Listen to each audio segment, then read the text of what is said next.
ติดหนี้6 ล้านบ่ทันได้แล้วมาหาติดหนี้1.8 ล้านอีกบาทเนี่ยเอาเขาไปคือพากันมากแท้เป็นหนี้เป็นสินเนี่ยไหม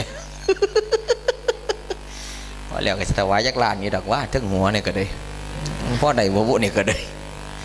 ขันองค์ใดว่าบาทรวยสวยเนี่ยบ่เอาต้องสวยเอาอยู่อันนั้นเอาพ่อสิว่าอยู่ใหญ่นี่คือคนเฮาถ้าบ่ได้ขึ้นถ้าบ่เฮ็ดถามว่าถูกบ่ผู้พาเฮ็ดถูกแต่ว่าย้อนได้กำลังใจจากพี่จากน้องจากพ่อจากแม่จากปู่จากตาจากย่ายจากลูกจากหลานจากลูกศิษย์ลูกหาหลายลูกที่มาโฮมกันเนี่ยเพิ่นเลยมีกำลังแรงใจบัดเนี่ยแรงใจเว้าก็เว้าอันไหนเป็นประโยชน์ต่อศาสนาเนี่ยเอามาปั๊ดเว้าก็เว้าย้ายแม่นเขาขายอำเภอวังสะพุงเราก็สิซื้อเดี๋ยวประจันบ่คู่เนี่ยมึงจ่าเข้ามากูสิซื้อให้เบิดแล้วว่าซั่นบ่เอาอีหลีเด้พอซื้อไว้เป็นพุทธศาสนายังอยู่บ่อยู่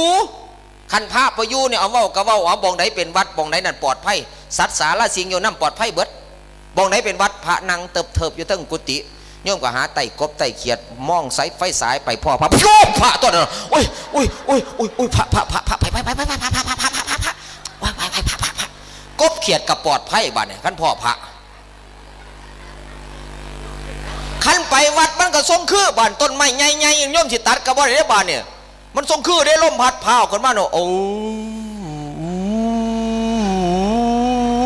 รู้จักลมพัดพาวบ่อันไม่ออกกันสารพันยะปีนั้นเพิ่นได้แซมปีอาจารย์พระครูสมบัติเพิ่นไปอาจารย์เพิ่นป้าโยมไปตอนนั้นไปแข่งอยู่บ้านผือนี่ไหมอุดรได้แซมน้องบัวลำพูให้เจ้าแต่งก่อน1ก่อนล่มพัดพาวกาเต้นก้อนและกะสำคัญก็คือย่องจังหวัดหนองบัวลำพูเชิญชวนฟังก่อนนะพวกท่านทั้งหลายเราจะพาท่านไปเที่ยวหนองบัวลำพูนครเขื่อนขันกาบแก้วบัวบานได้เล่ากันมานานตั้งแต่พวพตาเมื่อวันที่1ละในเดือนธันวาเราได้สถาปนาจังหวัดหนองบัวลำพูเมื่อวันที่5 มกราทุกปีในงานเราก็มีนิทรรศการมากมายห้องแห้งประเดี๋ยวยังมีผู้มาแบบปอนเงินเดียวในเงินเราเว้ย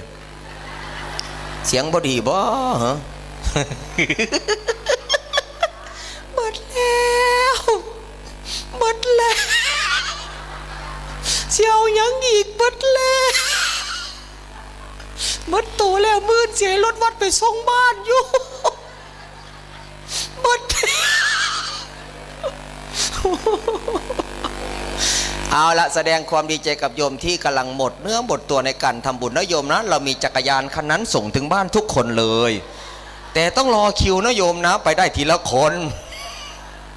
แม่สุรินจะเป็นคนถีบหรือเปล่า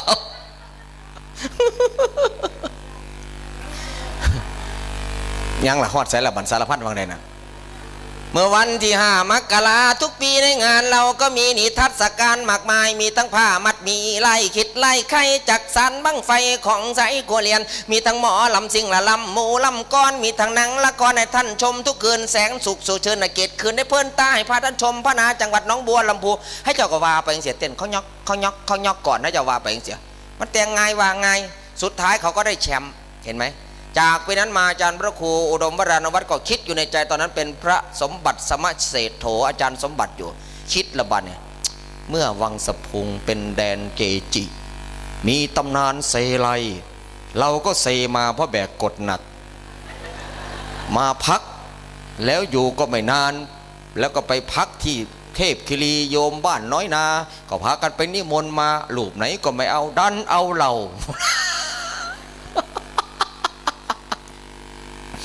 พอเอามาปรับเราก็จะเอารักษาประเพณีก่อนว่าได้บ้านเนี่ยเฮ็ดจังไดสิดึงพี่น้องพวกที่กำลังซึมเคิงบ่ซึมเคิงเข้ามาเป็นหมู่ได้มันมีเด้พวกซึมเคิงบ่ซึมเคิงตะกี้ซึมเบิดเด้หามาได้ไหนโยมไม่มีข้าวเจ้าเหรอเพิ่นประสานข้าวเหนียวว่าเป็นเนาะไม่มีข้าวเจ้าเหรอโยมสไตล์เพิ่นอาตมาก็ฟังแล้วเพิ่นบ่ปากไปซื้อว่าอย่างนั้นเรียกชิแตกเขาเขาเหนียวแดกว่าได้เดี๋ยวมาเรียกข้าวเจ้าที่กูเป็นคนมากกว่าบ่เคยแดกก็เอาจริงๆนะโยมคนพูดขนาดนั้นคนเมานะอาจารย์แกก็คิดอย่างนี้แหละชอบบัตรชอบ ก็เลยคิดบัดเนี่ย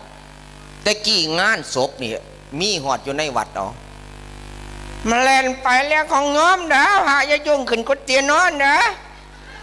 นี่ตัวไม่มูศพอ่ะหรือผ้าจะเป็นศพที่เขาเล่นไพ่เนี่ยล้อเขาเป็นมูศพยังมีปัญหาเดี๋ยวฮะยังเป็นศพอีกเดี๋ยวผ้าเดี๋ยวฮะยาตายเด้อผ้าเด้อเก็ดมือเก็ดขึ้นมาเผายังได้เล่นดนนะยาเด้อยาเด้อโอ้ถูกครูว่ะยิ่งขึ้นเนี่ยอย่าลืมนะจานใหญ่นี้ปลาไหลเผือกนะอย่าลืมนะอย่าลืมนะสังเกตมือนะปลาไหลเผือกนะเนี่ยขึ้นสต๊อปบาเนี่ยกูสิจัดการพวกนี้ได้จังได้ขั้นสิตัดสินเจ้าของเลยกับอำนาจเจ้าของท่านมีบารมีพระท่านเกิดด้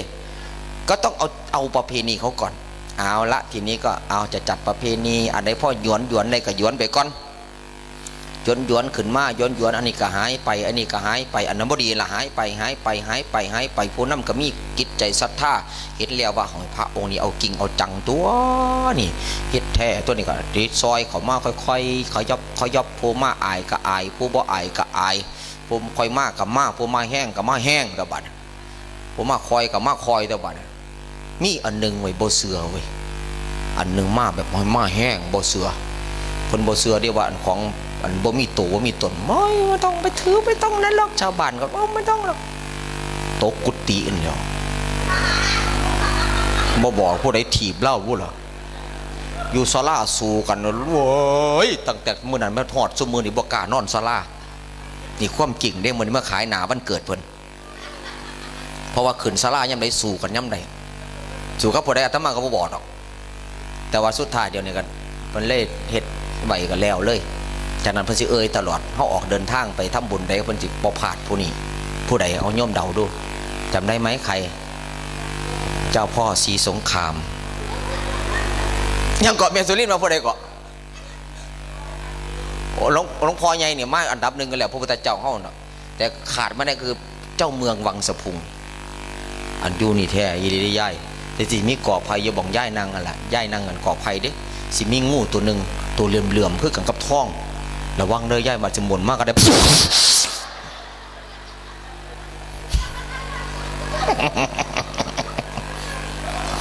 แต่งูนี่หูขันเฮ็ดให้คนเห็นแล้วก็หายไปเลยแม่ย่ายเพื่อให้ผู้ใดดอกลำบากดอกแต่หลังจากเอากอบไผ่นี่ไปให้เจ้าก็ย่ายไปอยู่ทั้งผลละทั้งกุดเมซี่ผลละมือดีขึ้นดีกับผลทั้งผลละแต่ว่าบ่มีทำลายผู้ใดดอกมันก็แปลกอยู่ประหลาดอาจารย์มหาสมสมัยยังมีชีวิตอยู่ทั้งนั้นคือกันกุฏิเมซี่นี่ก็คักคือกันมันต่อแต่เสมอว่ามีอย่างดอกเอาฮอดลูกได้แล้ว1ลูกกา2ลูกกล้วยโยมสังเกตว่าเวลาเราตัดกล้วยเนี่ยเอามากินเอามาบ่มเอามาทำประโยชน์อะไรก็ตามแต่เนี่ยต้นกล้วยตายไหมตายในทันทีไม่เกิน3 วันถามว่ากล้วยฆ่าใครลูกกล้วยฆ่าใครแม่ตอบลูกกล้วยฆ่าแม่วันมาฆะที่ผ่านมาถามโยมหน่อยโยมคนไหนไปซักเสื้อซักผ้าโยมคนไหนเห็นลูกไปซักเสื้อซักผ้าซักมุ้งซักผ้าห่มให้แม่บ้างยกมือให้ดูหน่อยโอ้ยอีแม่ข่อยเอ้ยมือหลังใหญ่บ้านมาอยู่บ้านกลางป่าเด้อเดี๋ยวจัดให้โอ้ยสงสารจริงๆแล้วน่าจะดูทุกวันเนาะอย่างน้อยก็วันมาฆะวันแห่งความรักพุทธศาสนาเนี่ยไปดูท่านหน่อยนอนยังไงกินยังไงมุ่งเพิ่นขาดเคยไปซองเบิ่งจักเทียบ่เพิ่นเอาอย่างฮัดเอาปอกคือจังหมกหม่ำหรือบ่ได้เด้10หู้ก็10หมกบัดนี้หมกหม่ำก็ดึงตีนมุ่งขึ้นบัดนี้ย่ำสินอนยุ่งลืมไปข้างในเบิดบัดนี้ออกมานอนข้างนอกลูกบัดดาบ่เข้าใจมานอนหยังอยู่ข้างนอกกลางมุ้งไว้แล้วคือบ่นอยู่ข้างในอยู่ข้างในยุ่งหลายก็ข้างนอกลูกแม่ก็เลยมานอนอยู่ข้างนอกเดี๋ยวเนี่ยอย่างน้อยๆเนี่ยวันแห่งความรักเนี่ยทำไมบอกว่าวันแห่งความรักพุทธศาสนาภิกษุสงฆ์จำนวน 1,250 รูปมารวมกันโดยไม่นัดหมาย 1,250 รูปโยมฟังดีนะ 1,250 รูปมารวมกันโดยไม่ได้นัดหมายไม่ได้โทรศัพท์หากันไม่ได้แกล้งความไม่ได้อะไรบอกกล่าวเลยมารวมกัน2ภิกษุเหล่านั้นล้วนแต่เป็นภิกษุที่ภิกษุพระพุทธเจ้าบวชให้โดยเอหิภิกขุอุปสัมปทาการบวชมี2อย่าง1เอหิภิกขุอุปสัมปทา พระเจ้าตรัสว่าเธอจงเป็นภิกษุมาเถิดทำมาเรากล่าวดีแล้วเธอจงพฤติพรหมจรรย์เถิดว่าแค่นั้นหัวโลนเลยแล้วก็พาตกลงปุกเป็นพระทันทีนี้คือพระเจ้าบวชให้อันที่สองยติจุจกรรมก็คือต้องมีพระสวดองค์สวดแล้วก็เรียงไล่ตามลำดับรูปไหนบวชก่อนรูปไหนบวชทีหลังก็นับถือกันตามนั้นมาเรื่อยๆเรียกว่าต้องมีอุปชายะมีองค์สวดและมีพระนั่งปลกหรือว่านั่งเป็นรูปเต็มนะนั่งเป็นนั้นให้เป็นสงฆ์ให้นี่จึงเรียกว่าบวชฉะนั้นภิกษุสงฆ์มารวมกันอย่างนี้นะเพราะพระเจ้าบวชให้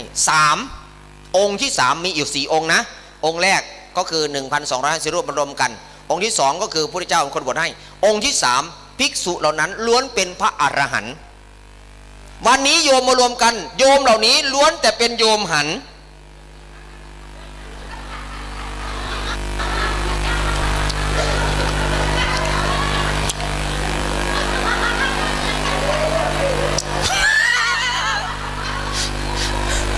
อันทั้งผีว่าเป็นตายันทั้งฟันผีเนี่ยท่านนี่นั่งโต๊ะบรรพากับพระขาวโป๊กเขาตัวยออยู่บ้านเนี่ยว่ามันผีบ้านก็ดับไฟขึ้นเขาว่าผีทั้งนั้นเนี่ยบางแต่ละคนขาวทั้งตัวเลยบ้านเนี่ยอีพอเนี่ยคือข้างโป๊กหัวตุสุอยู่บ้านหัวตัวยอบ้านเนี่ยคือผีเล็กน้อยนะอันทั้งผีว่าเป็นตายันปันไหนยังเห็นหัวอยู่นะ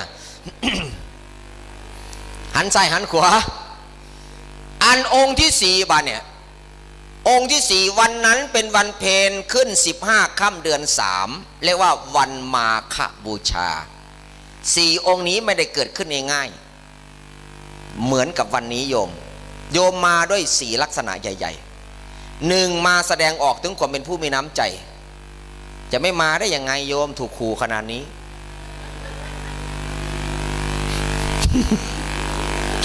อาตมาโดยข้อมบ่ถูกขู่เด้ โทษไปอาตมากระทักคนผิดอยู่ดอกอาจารย์พระคู่ก็เลยอาตมาก็เข้าใจว่าเบอร์โยมเนาะเจริญธรรมห้อยว่าท่านว่าอาจารย์ไงห้อยว่าท่านว่าทดลองธรรมะพระคู่ซื่อนี่แหละเจริญธรรมอาตมาก็บ่ลืมเบิ่งเบอร์เนาะเจริญธรรมมันก็บ่ผิดเนาะแต่โยมของพระไปเว้าพระก็ยังบ่ว่าเนาะเจริญพรหลวงพ่อเอ้าตายของกูด้วยนะนมัสการโยม มีอะไรอ่ะ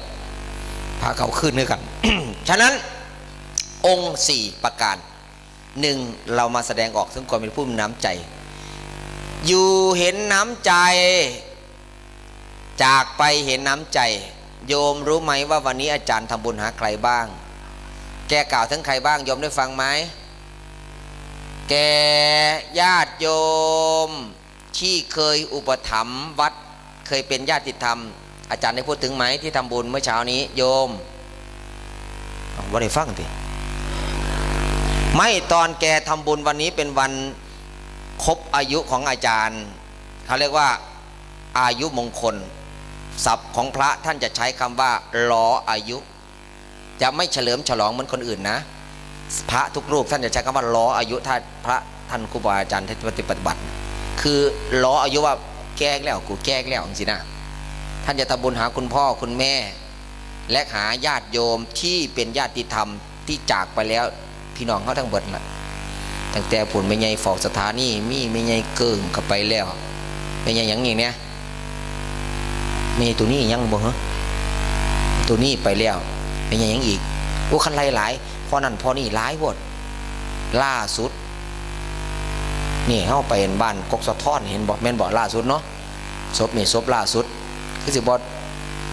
ห่อนดอกศพเนี่ยมันถือเผาไฟกับห่อนเพราะว่าเมียบนซื้อแอร์ พ่อแอร์ ศพล่าสุดคือสิบห่อนก็จะเย็นช่วยขึ้นสวรรค์นะพ่อแอร์เนาะ ขั้นพอไฟก็จะห่อนยุ่นเนาะพอควนก็จะปูดเอาอีกละยากลำบากในพ่อแอร์เนี่ยเห็นบ่นี่อย่างเงี้ยท่านก็ทำบุญให้ด้วยฉะนั้น1แสดงออกถึงความเป็นผู้มีน้ำใจ2มาด้วยความเป็นห่วงพระพุทธศาสนาโยมอย่าลืมนะว่าอาจารย์ท่านจะย้ำตลอดครูบาอาจารย์จะย้ำตลอดว่าบริษัทอื่นไม่เคยมาค้ำประกันเราบริษัทอื่นไม่เคยแต่โยมดูโทรทัศน์สังเกตไหมบ่อึดแต่บริษัทที่มาเสนอหน้าขายสินค้าโฆษณาย่ำเขาเฮ็ดเกมแตกย่ำเขาเล่นเกมชนะโอ้ยบริษัทนั้นขอบคุณมากๆเลยบริษัทนั้นยิ่งย่ำจบหนังจบ ไหลขึ้นไปขอบคุณบริษัทนั้นบริจาคบริษัทบริจาคบริจาคบริจาคบริจาคบริจาคนั้นคือของเล่นๆแต่ของจริงเราอาศัยแต่พุทธบริษัทที่ยังเหลืออยู่เหลือซ้ำนี่ละก็แปลว่ามาแสดงออกถึงการมีน้ำใจและต่อมาโยมต้องหาอะไรเป็นที่พึ่งทางใจแปลว่าโยมต้องเคยได้อะไรดีๆจากตรงนี้อย่างไม่เคยรู้ธรรมะได้รู้อย่างไม่เคยได้สนใจเรื่องธรรมะเปิดวิทยุฟังเกิดความชื่นชมยินดีนำไปปฏิบัติให้เกิดผลเกิดมรรคโยมก็เลยคิดว่าที่เราไปทำทั้งหมดเราไม่เสียดายที่เราลงทุนทั้งหมดเราไม่เสียดายตะกี้นี้ก็ได้ยินอาจารย์แกอ่านชื่อของแม่ครูอะไร1 ต้นอย่างเงี้ยอาตมาก็แม่ครูอะไรโพโนนะแม่ครูไพวัน1 ต้นอาตมาก็อยากได้ยินว่าครูบาวิ1 ต้นอยู่เนี่ยเงียบอยู่น้ำทะเลเยอะๆบอกว่าคายหนักๆทางจังหวัดตราดขนาดสอนนาคยังไม่ถึง15 นาทีได้เป็นหมื่นครูบาวิบอกจักตนดีวะวิเงียบพระนี่ต้องออกก่อนนี่เนาะเป็นวโยมแต่อาตมาเนี่ยว่าแต่เจทับอาจารย์ใหญ่อย่างเดียวเกิดมาเพื่อเจทับอาจารย์ใหญ่ต้นหนึ่งอาตมา2 ต้นถ้าอาจารย์ใหญ่10 ต้นอาตมา100 ต้นเมนบ่มีก็จะเอาโบสถ์เขาไฟแนนซ์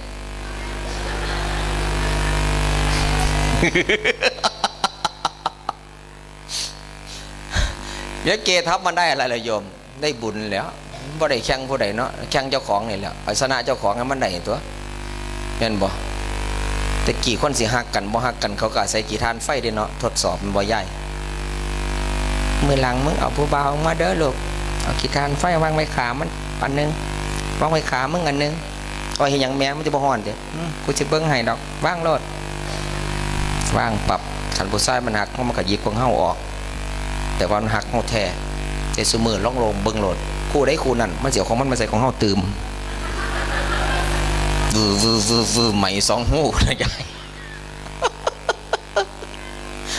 เพราะคนมันเห็นแก่ตัวเยอะ เอาข้อสุดท้ายหลังจากมาวันนี้เราก็มาเพื่อแสดงออกถึงที่เราจะไปมีที่พึ่งทางใจและเราที่เราจะไปถามว่าโยมนั่งอยู่ตรงนี้หลังจากจบชีวิตวงไปตรงเดียวกันไหมเป้ายากไปโยมอาตมาก็บอกมั่นใจว่าอาจจะไม่พบโยมอีกก็ได้หรืออาตมาจะเจอโยมที่นั่งอยู่นี้หลายคนอีกก็ได้ไปไม่เหมือนกันล่ะไปที่ไปเนี่ยโยมอาจจะได้อยู่สูงกว่าอาตมาก็ได้อาตมาก็จะหอยสวรรค์สั่นต่ำๆก็ได้โยมเฮ้ยผู้ใดอ่ะอาจารย์มหาก็อยู่ต่ำแท้กูย่านโค้งสูง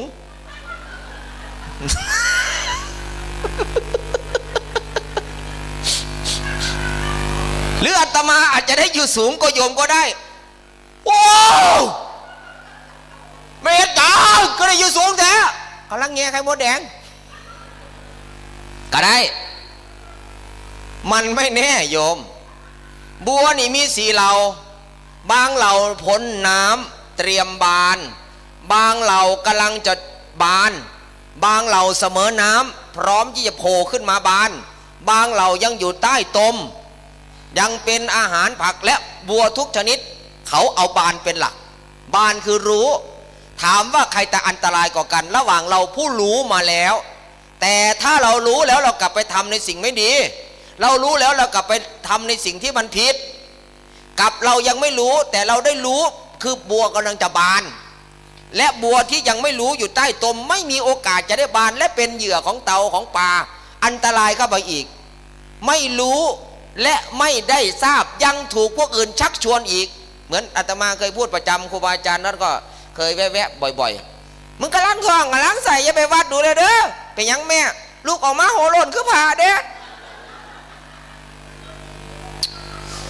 โอ้ยพระกับบ่ไหวปันไก่ดอกว่าเห็นว่าก็เลยโอ้โคตร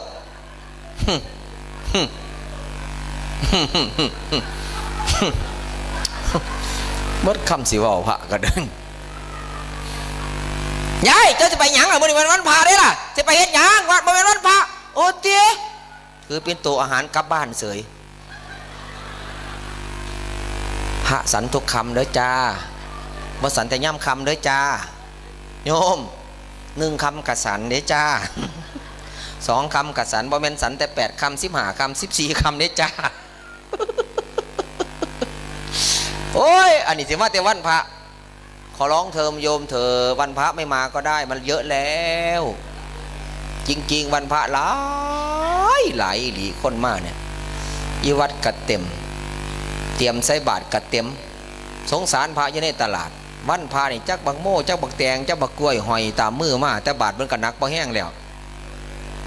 ฉะนั้นพระเดี๋ยวนี้ฉลาดวันพระพายามพร้อมขั้นบงไหนเคยได้เวียนเทียนไปจากเวียนเทียนมาโยมใส่ซองเนี่ยบอกว่าพระกระจ่องให้กันได้นั่นได้ฟ้องเทียนเนาะรอบแรกผ่านไปรอบ 2กลับมาใหม่ รอบ 2เดี๋ยวพอรอบ 3อันโยมใส่100วันนั้น300เห็นครบแรงงานขั้นต่ำก็ได้บุญหลายเทื่อก็ว่าดอก นั่นปะจะโยมไปถวายผ่าพระนั่งขาตั้งดนเนาะจักสิเอิญไปถวายคักถวายเนี่ยผ่าพระก็ใส่บ่ได้ต้องใส่ตากแดดเนี่ย3 พื้นกับซ่องซอดเนาะแต่โอ้ยมันจะมาแท้พ่อศูนย์นี่มั้ยมันเลี้ยงแถวกันดีแต่ว่ามาแท้แน่นอนเลย เอาผ่าบางยังเอาห่วย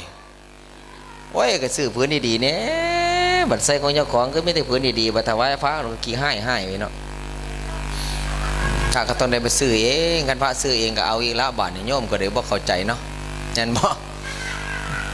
เอาหัวติดนั่นนะบางคนก็โคตรก็โฟดเลยแม่ไปเลยปฏิวัติหนามาตมาเด้อว่าแมนเด้อฮอดลูกได้แล้วลูกกาลูกกล้วยลูกกาฝากลูกกาฝากโยมสังเกตกาฝากขึ้นต้นไม้ต้นใดต้นนั้นสิตายแม่นบ่ตายก็เฮ็ดในต้นไม้ต้นนั้นรับอาหารบ่เต็มที่ถามว่าโยมที่มาทั้งเบิดทั้งมวลนี่มีกาฝากกันบ่กาฝากจังได๋ว่าติเกาะเกี่ยวแต่บ่รักษาไอแล้วบัดนี้แม่ค่อยหลังจากหัวมากๆไอแล้วบัดนี้ กาฝากขึ้นต้นขามขึ้นต้นไม้ต้นต่างๆตายบ่ดนหมายความว่าลูกขาแม่โยมเคยได้ยินข่าวว่างูกัดคนเนาะงูตอดคนตายงูตอดคนได้รับบาดเจ็บตอดน้องอังเป่าบ่ตายคนบุญหลอดหอดเสมอนี่งูเห่าซ้ำอังเป่าคนบุญเด้ทำบุญตลอดด้วยบุญในซอยจนวันนี้ก็พอเห็นอังเป่าอยู่เพราะว่าขนมกีบน้องอังเป่าก็เลยไม่มีเวลามาทำบุญบนน้องอังเป่าเนี่ยก็ได้แต่โยมบัดมองงูว่าเป็นโตโศกเห็นงูย่ำไหลเอาโศกอาตมาสั่งงูตั้งแต่อาตมามาอยู่กุดปองแล้วเป็นเน้นมันบอกว่างู2 หางอาตมาถ้าเบิ่งแต่เช้าหอดเที่ยงบ่ได้กินข้าวเพลนจนแล้วมันว่าเปิดแม่มันนี่จนมันหนีซื่อมันขายยามันบ่โดนเอาอีกไม่นานนะครับงู2 หางนะครับจะโผล่เข้าไปแล้วก็อีกไม่นานนะครับงู2 หางนะครับเดินในเข้ามานะครับจับจองมองหาจะนั่งเร็วก็รอนะครับมาก่อนนั่งหน้ามาช้าหลังมาอย่างยืนนั่นรองู2 หางนะครับงู2 หางนะครับจับเปิดแล้วครับจับเปิดแล้วครับมันเบาซึ่งตื่นเต้นเขาก็อยากไปเบิ่งมันเนาะเอานะครับเอาฮอนคนละก้อน2 บาทนะครับฮอนครับใครมีฮอนแล้วจะโชคดีนะครับอมปั๊บถูกรางวัลที่1คนก็ซื้อฮอนรอบ2บาทได้ดีนะครับยาดีนะครับยาดีนะครับได้จะไปแล้วสุขภาพแข็งแรงนะครับขายยาจนสุดท้ายอาตมากันเอาครับอย่าพึ่งไปนะครับงู2 หางจะเปิดแล้วครับจับเปิดแล้วก็มาเปิดจั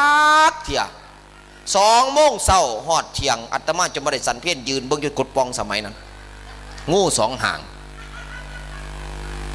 โอ้เพราะว่าโศกมันบ่โศกแล้วโยมเอ้ยเห็นงูโศกต้องเว้าต่อโชคเลือดแล้วเว้าพร้อมต้องก้มไปไก่มันพร้อมเด้โชคเลือดได้เลือดตามที่ว่าตามที่ของูสิตอดคนตายงูตอดคนเกือบตายเป็นงูเฮาบัดเอิ้นตัวโศกพระเมฆขาวผู้ปฏิบัติธรรมล้วนแต่ให้สิ่งดีๆซึ่งกันและกันให้ธรรมะเขาบัดเอิ้นว่าเป็นตัวซวย โอ้ยรวยๆมากมีแต่แม่ขาวหมานมันนกกูเลยในโลกมันนี่น้องหมันแมงเลยหาว่าเป็นตัวช่วยบิณฑบาตพระยืนนาถาม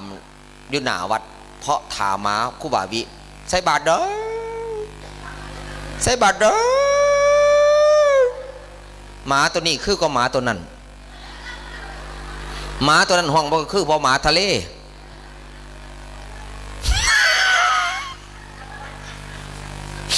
หมาตัวนี้หมาเมืองทะเลแห่งภูเขา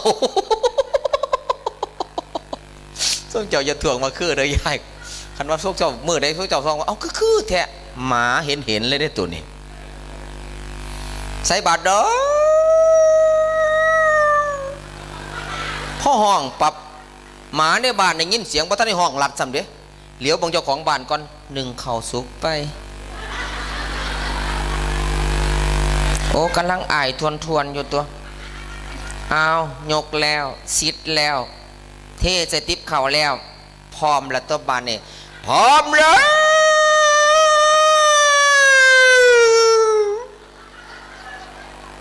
หมาตัวนี้คือเดียวโยมเนาะคือก็หมาตัวนั้นนี่หลีเด้ออาตมาก็มานั่งฟังหมาตัวนั้นบอกอยู่มันก็บ่คือแท้จะเองเดี๋ยวหมาแต่สิไปแก้ให้หมาตัวนั้นเองวะ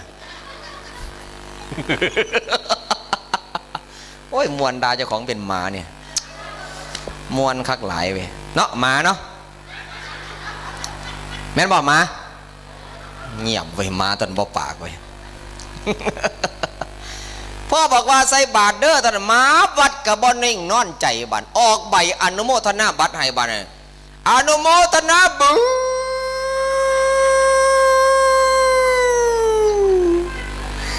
อนุเนี่ยฝ่าเจ้าจะบอกเดี๋ยวยืนยันว่าใครขึ้นมาเลยคนจังได้ยินปับหมาทรงเสียงปุบพระจังเคลื่อนย้ายออกบิณฑบาตนั่นคือหมาเห็นงูตัวช่วยเห็นพระว่าตัวช่วยเห็นงูตัวโศกเห็นพระตัวช่วยเอาละโยมถามจากคำเนี่ยตั้งแต่เกิดไงเท่าปานิมาเนี่ยเคยได้ยินข่าวว่าพระกัดคนเขาโรงพยาบาลมั้ยมาคุยกันเอาเป็นๆซะมะเอาอีหลีอีหลอนี่บ่ๆเล่นเด้เอาย้ายไปยังก็ได้มานอนเขาแหนมเกียวของพ่อพวกคู่กันกวดปาดผิดเวลากาดเข้าหมอมาเป็นบาดพยักย้ายเนี่ยหนักก็ย้ายพวกคู่อยู่วัดกัดเป็นอีโบลาที่บาดที่อีโบลาเป็นต่างประเทศย้ายนั่นลูกพ่อพระท่านได้กัดเป็นโรคไข้หวัดโรคต้องพ่อแค่ไปบ้านมันบ่มีดอกพระกัดน่ะยายโอ้ยระวังงูกับพระบัดมาเลือกเบิ่งดิไผช่วยไผบ่ไผรวยไผช่วยอ๋อ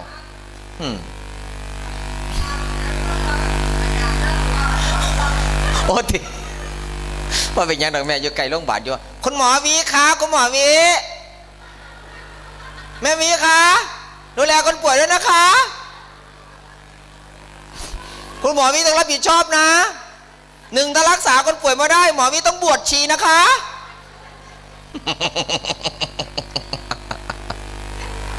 เอารับประกันโยมไม่มีใครตายดอกสบายที่ตายเนี่ยพวกนอนมาท่านตื่นเท่านั้นล่ะตายแท้วะเขานั่งหัวแตกคึมๆเจ้าของนอนเซ้อเพราะฉะนั้นไปแล้วนั่นนะก็เลยเอ้ยเอาไปยังดอกก็สินอนมาอิ่มที่อยู่บ้านก็ได้แล้วมานอนทดเสื้ออยู่วัดเขาย้ายมองขึ้นไปทั้งศาลาเถอะไปให้เจ้านอนซะอยู่นี่น้อมรบกวนให้เจ้านะเนาะเป็นบาปเป็นกรรมเนาะเขาขึ้นไปทั้งศาลาเนาะบัดเนาะแล้วก็ดับไฟให้เรียบร้อยเดี๋ยวก็ให้ครูบาวีปลอมเสียงบัดเนี่ยโอ้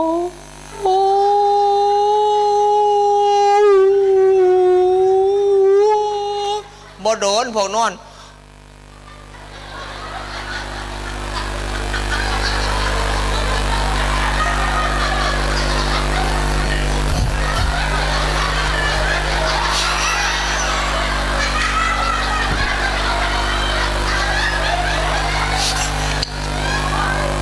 โยมอย่าลืมคาถากันผีเด้อนี่แหละคาถากันผีที่อาตมาเฮ็ดให้เบิ่งบางใดน่ะผีมาเอาผ้ามาคลุม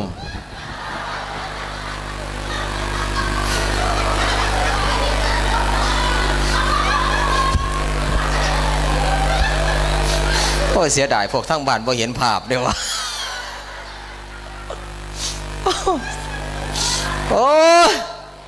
สันละบ่อยากมาหลายอ่ะบ่เห็นภาพเด็ดเลยให้จนน้ำตาแตกย้อมไก่เนี่ยก็เลยนี่คือลูกที่สามลูกกาฝากขาแม่ขาพออย่างเดียวที่มีจักต้นขึ้นต้นได้เตรียมพร้อมแต่ปะนั้นเฮาเก่าลูกมาสู้มาเซยกาฝากแต่ละต้นเราก็มาทำเป็นของขลังเห็นปะกาฝากกันขนุนกาฝากอีอย่างเนี้ยบุล่ะเอาไม่เป็นของขลังบัดเนี่ยเฮากับไปขนมาเบิด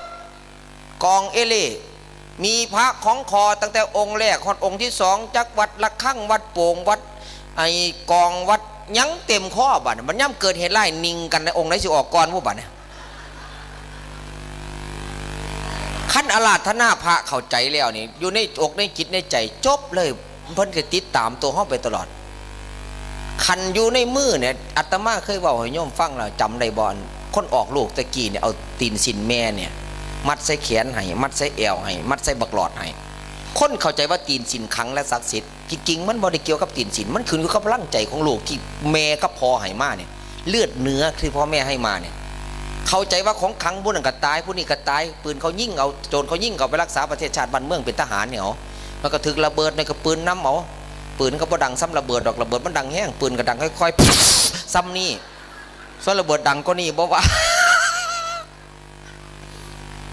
อันเทวนี่ก็คิดว่าของขังกูอยู่ใส่คนมาเบิดบั่นปกหลอดอยู่แอวกันดึงปดขึ้นมาเพราะมันอยู่แอวมันอยู่ตารางพุ่นมันบ่ได้รักษากันเถิงมันบ่ได้อยู่ใกล้มืออยู่กับมือกับปืนใกล้ๆกันยิงเอา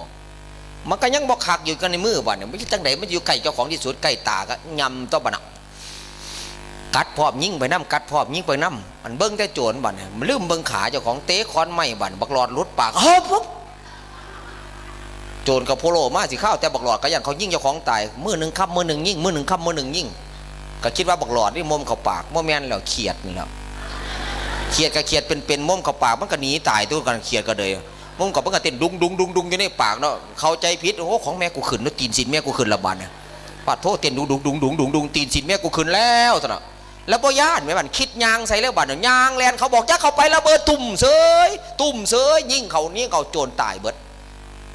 เขาก็เก็บศพโจรเบิดแล้วก็เลยสิค่ายบักหลอดมาใส่แอวค่ายออกมาเขียดนอนตายอยู่เกเดอยู่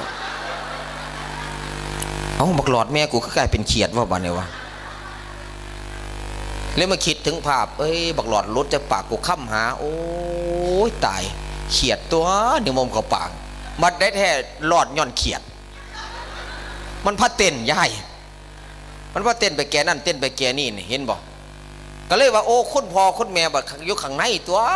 เนี่ยออกจากบ้านพ่อแม่บอกแล้วมึงไงมึงไปรถมึงไงมันนับกูเป็นแม่ยักยาออกไปงัวควายส้นมึงตายรถส้นมึงตายได้ไหมพ่อไปหอดถึกรถส้นกันมันนึกหาคุณพ่อคุณแม่บัดเนี่ยลูกพ่อแม่ว่าสมันปั๊บให้รถส้นลูกตายให้งัวควายส้นมึงตายพ่อลูกวิทย์เฮี้ยนไปปั๊บเท่านั้นนะว่าเล่นนี่ซื้อเด้ออย่าให้มันเป็นคือพวกเขาว่าเด้อว่าเล่นซื้อว่าได้ว่าอีหลีปากข้างนี้มันบ่เกือเนี่ยเคยเห็นภาพนี่บ่เอาแม่ตบปากเจ้าของเนี่ยลูกบ่เห็นแต่แม่ที่ผู้เป็นแม่ถามเจ้าของเองเอาบ่ได้ว่าเด้อ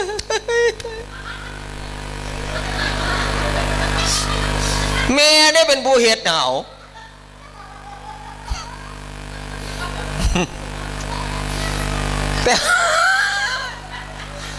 แต่ว่าลูกบ่รู้ซะแล้วบัดเนี่ยโอ้ยเนี่ยฉะนั้นลูกพ่อฮู้มีลูกที่สี่ลูกสุดท้ายเขาเอิ้นว่าลูกแก้วมื้อนี้ผ่านไปก่อนสิเขาบึงการไปพ่อบ้านหนึ่งครูบาวินะสิลูกบ้านรัตนวาปีเห็นบ่ครูบาวิผ่านเคยผ่านบ่รัตนะแปลว่าแก้วว่าปีแปลว่าหยังครูบาวิแปลแต่แปลบ่ได้เอาค่ายมา เอาใส่ซื้อครับล้านแปดนี่เพิ่น ถามว่าไข่มวลจากมวลวาปีแปลว่าหนองหนองคลองบึงฉะนั้นรัตนวาปีหนองคลองบึงหนองแก้วน้องแก้วบัดบุษมือเนี่ยตะกี้น้องแก้วอิหลีคนไปจำศีลไปปฏิบัติธรรมกลางคืนมันจะมีผีบังบดก็เกินพวกเทวดาน่ะเป็นแสงแก้ววู้ตกลงหนองเขาเรียกว่าหนองแก้วเรียกว่ารัตนวาปีคนใส่ภาษาบาลีเรียกวาปีนี่กุมภาวาปีหนองอีแขระวังเด้ออีแขย่ายว่าธรรมดาเด้อันเป็นเห็นอีแขเนี่ยกันยาเอาก้นดังแมบไปนั่มมันสิว่าเพี้ยนกับขดกีอ่างยาวไปน้ำตาบัตรในวายังสัมตุ่มสะพานหัวแตกก่อนแล้วยืนอยู่ที่เรียสิบอกโมนะมันไปเห็นเนาะมาอยู่ข้างหน้าเนาะอันตาหยังโป๊กหัวแตกตาปานมือหลังบ้านเนี่ยตาสะพานแม่นบ่โดดเลือดสุคนตะเค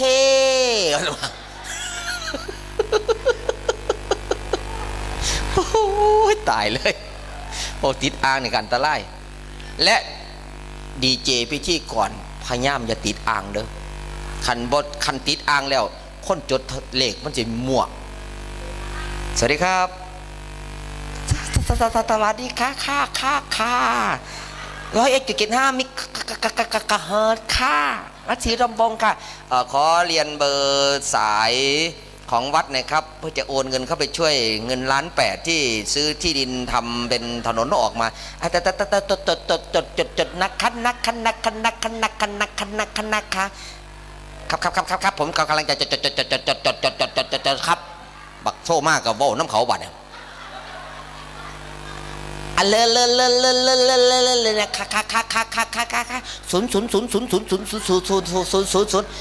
ตัวใช่ไหมครับตัวเดียวค่ะตัวเดียวเอาทำไมพูด5ตัวนะครับไปเยอะเฉยค่ะโอ้ย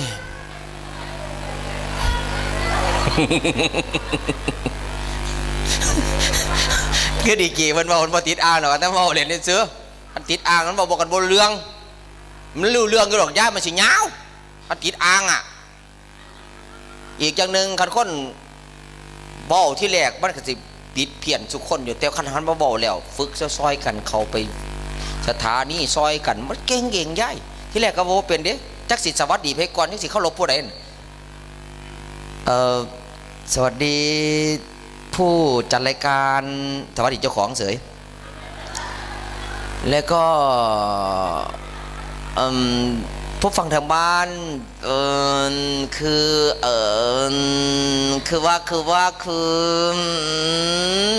ือจังเบงขี่นี่ไม่เอาคิดบ่ออกว่าได้นี่ไม่เอาแปลว่ายังไม่ได้ฝึกถ้าขั้นเสียเวลาโยมจำไว้เด้อ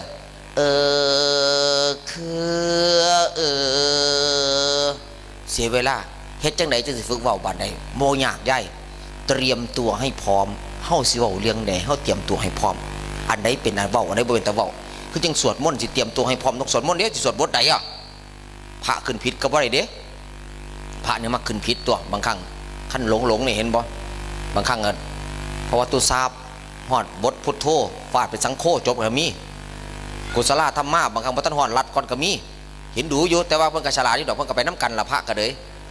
มันก็ไม่ได้ต่างกันเนาะค่ายก็ได้ซ้ำกันเนาะก็เลยไปน้ำกันอลาดเลยบางครั้งก็เลยบางครั้งก็จักอันไหนเป็นอันไหนคนลุกคักคึกลึกก็มีบางครั้งสวาคาโตอุชุปติปันโน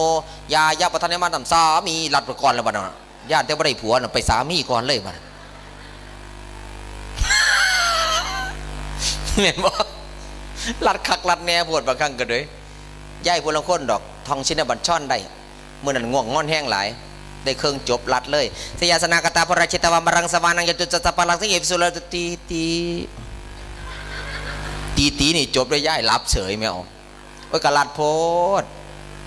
คิดว่าก็เลยฉะนั้นลูกแก้วนี่เฮ็ดจังไหนบัดนี่สิเฮ็ดให้พ่อแม่ชื่นใจแก้วครัตนไตร มีทั้งความรู้ดีและมีความสามัคคีฉะนั้นมีความรู้มีความดีมีความสามัคคีในตัวรู้คืออะไรโยมมาวันนี้โยมรู้ไม่เหมือนกันคุณโยมบางคนรู้ลึกถึงขนาดว่าพระไตรปิฎกแยกออกมาเป็น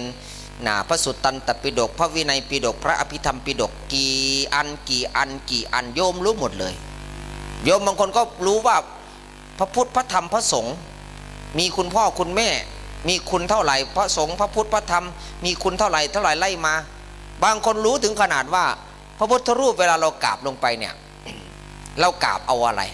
ระหว่างกราบเอาความงามของพระที่สร้างมาจากปูนอิฐหินดินทรายจากทองเหลืองทองแดงทองคำแล้วเราไปกราบบางวัดเราเห็นพุทธรูปเก่าๆหน้าตาไม่เหมือนพุทธรูปแต่เป็นตัวแทนของพระเจ้าก็คือองค์ธรรมองค์แท้ท่านไปแล้วเหลือแต่องค์เทียมก็คือองค์เปรียบเราก็กราบไม่ลงบางที่แต่บางที่ก็สวยงามโอ้พระพุทธรูปทองคำเรากราบมีความสุขโอ้งามเนาะเห็นไหมข่าวที่ผู้เรือโยมก็พากันไปกราบบึ้มอาตมาก็ไปอาตมาไปนั่งแล้วไปปรงทุกข์เรื่องอะไรพระที่เขาค้นมาใหม่เนี่ยโยมพากันไปกราบแต่องค์นี้องค์ที่เทใหญ่ๆอยู่ก่อนจะถึงโบสถ์นะและทำมาแล้วเกือบ10 ปีองค์ใหญ่ๆหลังศาลาโยมถ้าโยมไปนะบ้านนี้นะแล้วไม่มีใครไปกราบท่านเลยนะอาตมาก็เลยไปนั่งคุยกับเพิ่นกระบอกน้ำอาตมากราบเพิ่นแล้วแหละกำลังจะกราบคารวะเพิ่นแล้วโอ้หลวงพ่อเกิดก่อนเขาเนาะแต่ว่าเขาไม่สนใจเขาเนาะหลวงพ่อโอ้เนาะหลวงพ่อเนาะหรือมันหยอดหลวงพ่อใหญ่บอกฮะหลวงพ่อใหญ่เกินไปทีเหรออาตมาก็เรียนก็เพิ่นสินะเพราะเราก็มวนอยู่นี่แหละยายไม่มีอะไรเถียงไหมคือโยมเป็นอย่างคืออุ้มลูกเทพองเป็นอย่างคืออุ้มตุ๊กตาคอรอแคลนว่าเป็นลูกเทพเพราะว่าลูกเทพมันบ่เถียงเขายังก็น้ำกันเบิดเลยเห็นบ่ขัน2 คนนั่งคุยกันมันเถียงกันเด้ขนาดหนังฟิล์มหนังเขาตัดออกสมัยก่อนเป็นคนเนาะเอาฟิล์มหนังว่าซองเมืองแดดหนังเลี้ยงเดียวกันเบิ่งน้ำกันกันยังเถียงกันเนี่ยโอ้บักฆ่ามันบักฆ่านี่มันไม่มีใครฟังไผ่ไม่แต่บักภาคอย่างเดียวบัดไม่ได้ผู้ภาคให้กันฟังบัดเนี่ยแต่มีตุ๊กตาลูกน้อยๆบัดโอ้อุ้มไปใส่เนี่ยเจ้าของได้ให้โชคแม่เนาะแม่จะซื้อลอตเตอรี่แล้วนะเฮ้ยลูกเนี่ยเห็นบ่เบ้าเจ้าของเองมันก็มีกำลังใจดีตัวเห็นบ่สันน่ะโยมอยู่คนเดียวเป็นอย่างโยมก็ได้ดังใจแต่โยมอยู่หลายคนเป็นอย่างโยมหรือบ่มีกำลังใจออกเป็นอย่างโยมก็จงเฮ้ยแน่เห็นบ่เพราะว่าใจเฮาบ่ดีขั้นใจดีอยู่น้ำไผก็ใจดีอยู่น้ำพีน้ำนองก็ใจดีอยู่นี่ก็ใจดีคนละคนอยู่บ้านดีเด้แต่ว่ามันนี่เริ่มทางดังหืดๆแล้วคนละคนอยู่บ้านบัดมีความทุกข์บัดมานี่โอ้ยมีความสุขมันต่างกันมองไหนบ้านเนี่ยอยู่คือกันแต่บ่คือกันอยู่บ้านยากก็ยากลองไปนั่งสมาธิเบิ่งเด้อเริ่มกลับมืออื่นก็เริ่มบ่เสือเอาจะกดแม่แล้วลูกเด้อแม่จะนั่งสมาธิ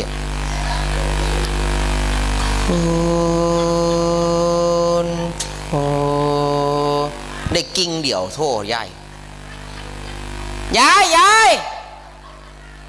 เมานี่ยายขาน้ำโอ้จักกูนั่งสมาธิบ่แมงเลยเดี๋ยวจะไปหายดอกนางเอาเงินไปให้ค่าน้ำเขาไปจ้า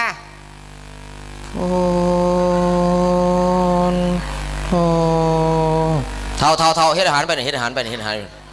มื้อนี้เจ้ายังกินอันอยู่ในครัวเฮ็ดแล้วไปกินนู่นขอจะนั่งสมาธิ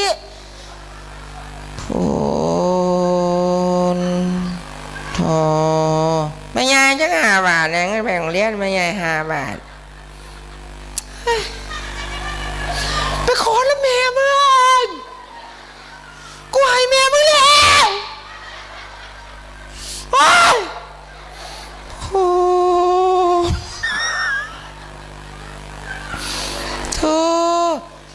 เท้าไปสอนป่าเฮ้ยไปบ่ไปสอนป่าแล้วกู กูว่าขาสาด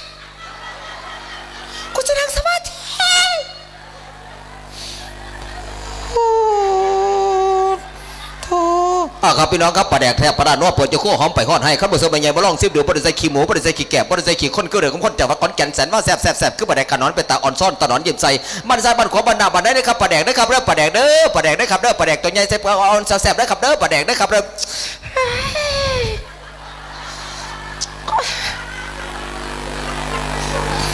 มาขายพร้อม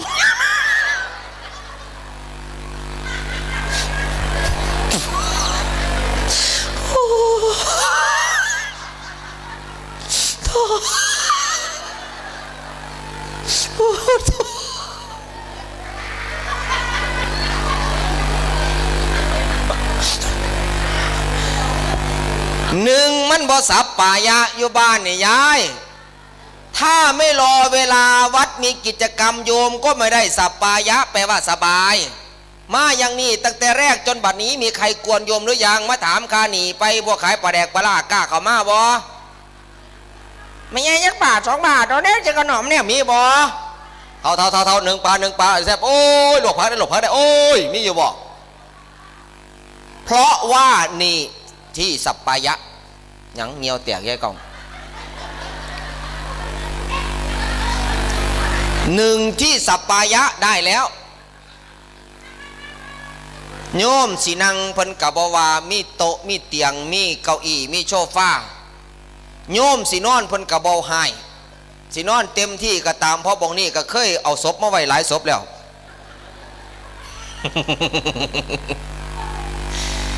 นี่คือเหตุผลที่ว่า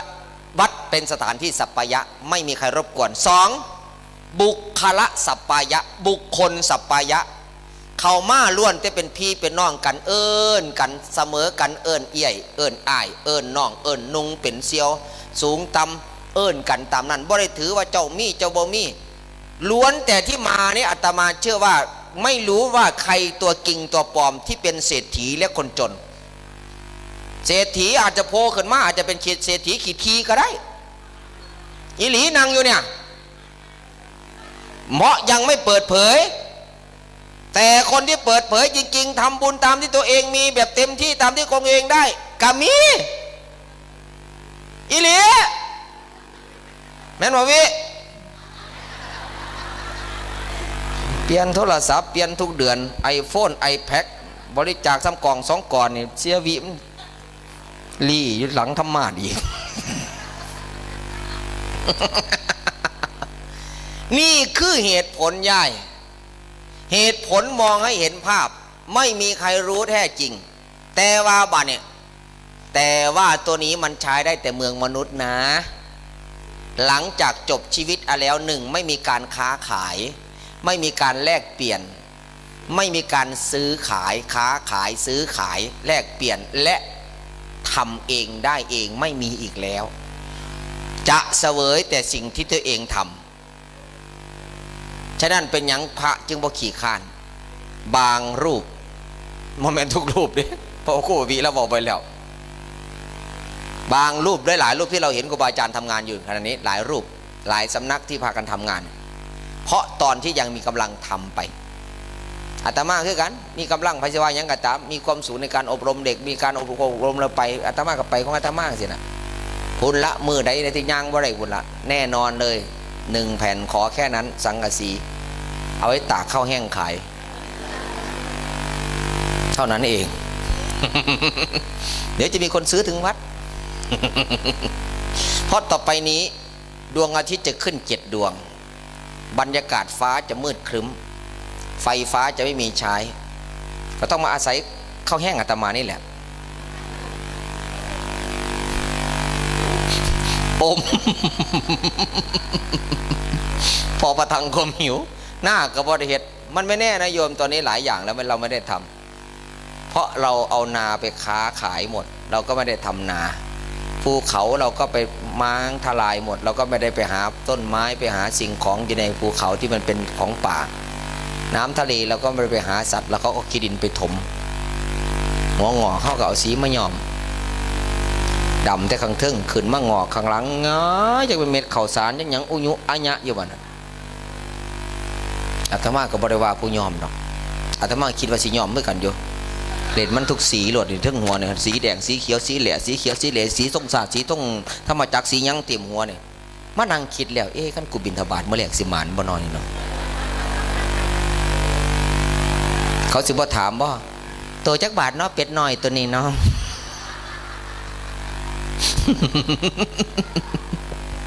เขาเห็นเขาเป็นเป็ดเป็นไก่ไว้เนี่ยเพราะว่าเขาเอาสีไปสีดหัวมันเนาะเป็นตัวสงส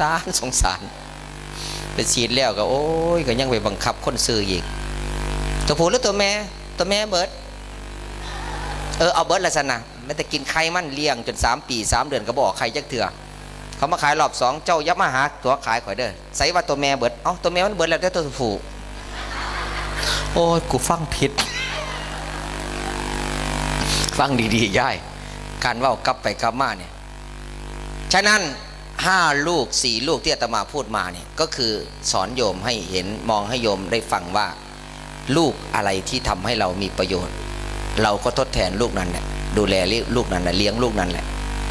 เลี้ยงหมาไปกินกระดูกเลี้ยงลูกไปกินเหือกินแห้ง7 วันปลูกโพเมื่อใหญ่โตได้พึ่งพาเลี้ยงลูกคือกัน1ลูกกล้วยก็ฆ่าแม่ตัดเมื่อไหร่ลูกเป็นประโยชน์แต่แม่ตายลูกกาหนีออกจากแม่ไม่เคยมาดูแลแม่มาดูแลพ่อไปอาลาดเหมือนคำของลูกเห็นไหมกาเอ้ยกาเว้าไข่ไว้ให้แม่กาฟักแม่กาก็ลงรักว่าลูกในอุทธรคาบเอาข้าวมาเผื่อคาบเอาเหยื่อมาป้อนดึงผ้าห่มของผู้อื่นมาตุ่มขาเขาบดนอนหนาวสั่นแดกๆอยู่กับบ่เห็นใจเขาโอ้ยนิสัยแท้ว่าคนนี่ก็เดยนั่นแล้วอยากนอนหลับสมนำหน้าแข็งบ่บัดนี้เย็นแล้วผู้นั่งบัดเย็นน้อยผู้นอนบัดเย็นยาวปานนั่นกับฝันว่าเจ้าของได้ห่มผ้าห่มอยู่ตื่นขึ้นมาพร้อมสารภาพโอ้เมื่อคืนนี่หนาวแท้ว่า เขาดึงผ้าห่มนี่ ไอ้เฟินหลับที่เขาจะดึงผ้าห่มขาเบิดลูกสุดท้ายลูกแก้วคือลูกขวัญใจพ่อขวัญใจแม่เตรียมพร้อมดูแลพ่อแม่จนวันท่านจากไปเป็นหมอในยามท่านไม่สบายเป็นไม้เท้ายามท่านเดินไม่ได้เป็นดวงตาแทนท่านในยามที่ท่านมองไม่เห็นเป็นหูแทนท่านในยามที่ท่านฟังไม่รู้เรื่องเป็นเครื่องบดอาหารในท่านยามท่านกินข้าวไม่ได้นั้นคือลูกเหมือนญาติโยมมาวันนี้เขาเรียกว่าลูกพระพุทธเจ้าพุทธทายาทมาทำหน้าที่ที่เป็นประโยชน์ในพระศาสนาถือเอาวันสำคัญของอายุมงคลก็คือเกิดมามีประโยชน์ไม่ต้องพูดถึงว่าต่อไปจะสร้างประโยชน์อะไรขึ้นไปอีก